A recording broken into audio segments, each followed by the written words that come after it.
ዛሬ ላይ አብዛኛው ወጣቶች እኔ ራሴን መቀየር አልችልም ምናምን ብለው ያለቃቀሳሉ። አታለቃቀስ። እውነትንም ከራስ ጋር ቆንክ ራስን መቀየር ትችላለህ። ዛሬ ላይ አሁን ያለንበት ሂራ በጣም ብዙ ጫጫታዎች ከዚህም ከወዲያም አሉ። ከሶሻል ሚዲያ የሚመጡ ጫጫታዎች አሉ። ከጓደኞች የሚመጡ ጫጫታዎች አሉ። ከራስ ጋር መሆን መቻል አለብህ። ከነዚህ ጫጫታ መጀመሪያ ላይ ራስን ነፃ አድርግ። ይህ ማለት የፈለኩት 2 ሰዓት ወይ ደግሞ 1 ሰዓት ተኩል እንኳን ለራስ ስጥ።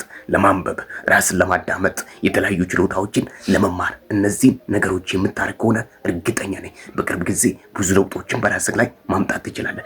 በየቀኑ ሳታልፍ አንድን ቀን ጃምፕ ሳታረግ፣ አንድን ቀን ሳታልፈው ሚስ ሳታረግ በየቀኑ መጽሐፍ አንብብ። በየቀኑ ራስን አዳምጥ። በየቀኑ የሆነ ነገር መማር ጀምር። በቃ የተወሰነ ደቂቃዎች እየሰጠ ቀጥል። ዝም ብላ አታለቃቅስ።